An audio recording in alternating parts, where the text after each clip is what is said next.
Infernape got a lot of meaningful screen time in the last episode. I miss him. Wait, JN114 is out? Or are you referring to a different episode? Yeah, the Pol episode. Just aired. My God! Okay, it's happening. Everybody stay calm. What's the procedure, everyone? What's the procedure? Stay calm! Hello, everyone! I know this isn't my usual content, but I have been anxiously waiting for JN114's release, and it is finally out, and I am talking about it. Quick disclaimer, I won't be talking about the broader aspects of the episode, such as its overall role in the Masters 8 arc. I'm just here to talk about Pol's reappearance and his growth. He's literally the reason I even decided to watch more of Journeys, and I may or may not have skipped a bunch of episodes just to watch this one.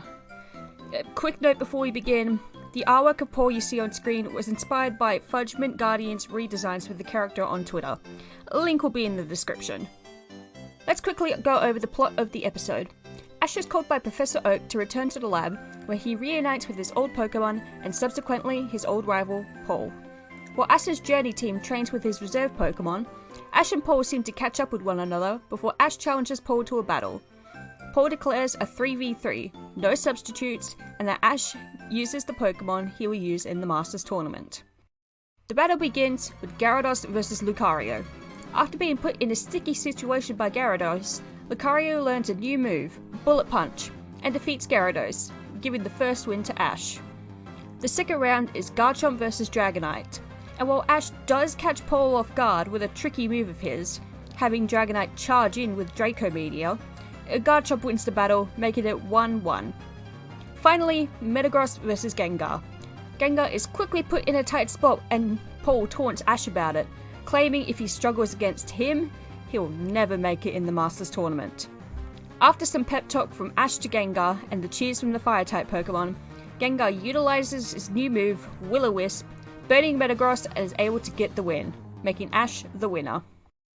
After the battle, Go comments that the Pokemon Pol used are the aces of Lance, Cynthia, and Steven, asking if it's a coincidence. Pol simply smiles before he declares his departure. Oak mentions that Pol has been scouted at to become a gym leader, which is the reason he came down to Pallet in the first place, seeking out knowledge on Pokemon. Ash promises another battle with Pol before he finally leaves. After Delia appears and tells Ash and Go to stay in Pallet for the night, the episode ends on a brand new photo of Ash and all his Pokemon, old and new.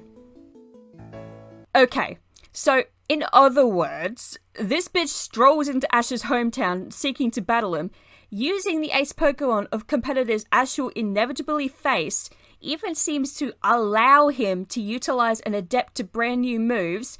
I mean, Metagross just stood there when Will-O-Wisp was used, he could have fucking dodged. Then once he gets his point across, he fucks off. Fucking power move.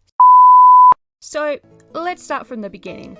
Pol actually arrived in Pallet the day before, and may have even organised something with Professor Oak to have Ash return so Pol could battle him. While Pol himself states that he came to learn more about Pokemon, possibly for his new gym leader position, I think it says a lot about his character growth that he went out of his way to battle Ash in order to prepare him for the Masters 8. Pol and Ash barely saw eye to eye during the Sinnoh saga, only really coming to respect one another in their last battle during the League. It's nice to see Pol still holds this respect, and vice versa. It's also nice to see Pol's characterization carry over from the end of the Sinnoh saga, with him telling Electivire to go play with Pikachu and Grookey, and how he would thank his Pokemon after the battle. Despite this, Pol was still a calculated trainer and not afraid to speak his mind. He still taunts Ash, and Ash, who is also matured, takes this in stride and uses it to push forward. I like the moment where Pol calls Ash's strategy with Dragonite tacky, and Ash quickly declares that, no, it's cool because I said it's cool. It's a more comedic take on their rival dynamic, and I really like that. Oh, and bonus Go being intimidated by Pol and Ash just telling him, yeah, he's like that. Now, while they didn't acknowledge if Pol had defeated Brandon from the Battle Frontier, nor was his brother Reggie mentioned. Not even a passing comment. No, oh, how's Reggie doing? He's doing well. Really, guys? I'm glad they focused on Infernape in the episode and that Pol still holds respect for the Pokemon. There was even a short narration of Paul and Infernape's history, and I'm glad they at least addressed that. Imagine going through the entire episode and they don't address the Don fan in the room. Could there have been more? Maybe, but I'm satisfied with what they gave us. They acknowledged it, Paul respects Infernape, and Infernape does not seem to hold ill will towards Paul, or at least tolerates him. For all we know, he wants to completely wreck him and he's just holding himself back, and I wouldn't blame him in the slightest. Now, Paul becoming a gym leader wasn't something I was expecting. I saw people on Twitter discussing this not long after the episode's release. However, because the episode legitimately just released, I decided to wait until translators and subbers could give us a more accurate translation. And they were correct. Paul may or may not become a gym leader. For what city? No one really knows at the moment, but for the time being, I don't think it matters. What does matter is that Paul seems to be taking this offer seriously. He went to Plt to learn from Oak for this after all. Plus, we have seen that the duty of a gym leader is to help other trainers learn and grow. We saw Paul do that in this episode with Ash. He used the Pokemon other Masters 8 competitors will be using to help Ash adjust, and encouraged him and his Pokemon to use their newly learned moves. During their entire rivalry, Paul was always pushing Ash to do better. Well, back then, this was unintentional. He is now doing this intentionally and of goodwill. And it's not just with Ash, but possibly with many other trainers that we just simply haven't met. Though the aspect of Paul becoming a gym leader was strange at first, really thinking about it, I think this role suits him well, even better than a Frontier Brain. Frontier Brains battle the best of the best. Gym leaders battle newer, fresher trainers, and I think Paul is much more tailored to help newer trainers find their footing than simply battling other strong trainers who know what they're doing. Okay, some quick pointers on the episode that aren't related to Paul, because there was some stuff I did enjoy. All of Ash's Pokemon subsequently tackling him to the ground upon his return was hilarious and adorable, and I love how Gibble and Palpitoad stick by Go the entire time.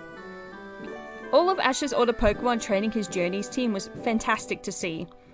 While many seem bummed that Ash does not seem to be using his reserve Pokemon, it was great to see them all pitch in to help train the Pokemon that will be competing, and having them cheer as Ash and Paul battled. Infernape still loves giving hugs. God, I love him so much. Gengar also gives plenty of hugs. Infernape and Gengar are mentor to mentee / best bros, and I love it. I also love how Electivire is shown to be Paul's ace or partner Pokemon. That, and them playing with Pikachu and Grookey was really sweet. Remember when Pikachu and Electivire would battle in the past? Here's where they are now! Time really flies, huh? Delia is always a pleasant surprise, and I do wish she'd appear in more episodes. Finally, an updated picture of Ash and his Pokemon. New desktop background obtained. To conclude, this episode was everything I wanted for Paul's return. His growth as a character is present and shown through his actions and dialogue, yet the same old Paul still shines through. He's still a tough opponent that can go toe-to-toe with Ash, who is now the 8th strongest trainer in the world. And he seems to be on a set path to becoming a gym leader, a rank that actively helps trainers learn and grow. Well, Brandon nor Reggie were mentioned. Seriously, I'm actually sort of miffed Reggie wasn't. Paul's past with Infernape was addressed, and things seem to be okay between the two. And though I still won't fully comment on how this episode ties into the Masters 8 arc, I do think it's a good precursor episode before the tournament begins. Having someone prepare Ash for what he will face and having his Pokemon learn new, beneficial moves. And who better to help in this cause than Paul himself? Thank you so much for watching this video. Once again, this isn't my usual content. However, as someone who grew up with the Diamond and Pearl anime and absolutely adores Paul as a character, I had to give my own 2 cents on this. A quick side note, after Paul was revealed to be returning, a lot of artwork of him was created, and as I favorited, retweeted, reblogged, and commented on these art pieces, I ended up making a few new friends, mutuals, and acquaintances on different platforms. We've all been anxiously waiting for this episode together, and to all of my new friends, mutuals, acquaintances, whoever, I hope this episode gave you the experience you wanted as it did for me. And if not, I hope we can all at least acknowledge that it brought us together. That's what Pokemon is all about after all, isn't it? Once again, thank you for watching this video, and I'll see you when I see you. Bye now!